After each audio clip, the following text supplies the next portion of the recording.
கள்ளக்குறிச்சியில விசசாராயம் முடித்து 68 பேர் இறந்து விட்டார்கள். அப்பொழுது நான் நேரடியாக சென்று பாதிக்கப்பட்ட ஆறுதல் சொல்லிட்டு வந்தோம். அப்ப திருமாவளவர்களும் அந்த கள்ளச்சாராயம் குடித்த மக்களை எல்லாம் சந்தித்து ஆறுதல் கூறிவிட்டு அப்பொழுது என்ன சொன்னார், மதுவை ஒழிப்போம் என்று சொன்னார்.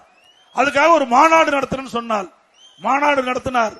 அந்த மாநாட்டை மது ஒழிப்பு மாநாடுன்னு அறிவிச்சுட்டு போதைப் பொருள் ஒழிப்பு மாநாடுன்னு மாத்திட்டார்.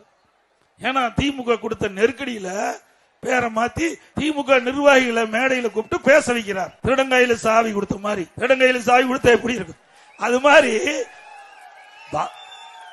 திமுக ஆட்சியில மக்கள் பாதிக்கப்பட்டிருக்கிறாங்க. அந்த ஏழை எளிய மக்கள் இந்த கள்ளச்சாராயத்தை அறிந்து 68 பேர் மரணம் அடைந்திருக்கிறாங்க.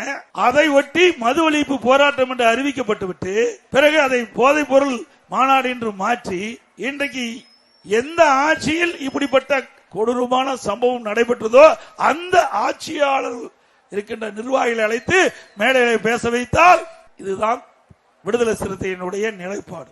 தெரிஞ்சு நிறைய பேச வேண்டியது இருக்குது. பாவம் அவர் சேராத இடத்துல போய் சேர்ந்துட்டார்.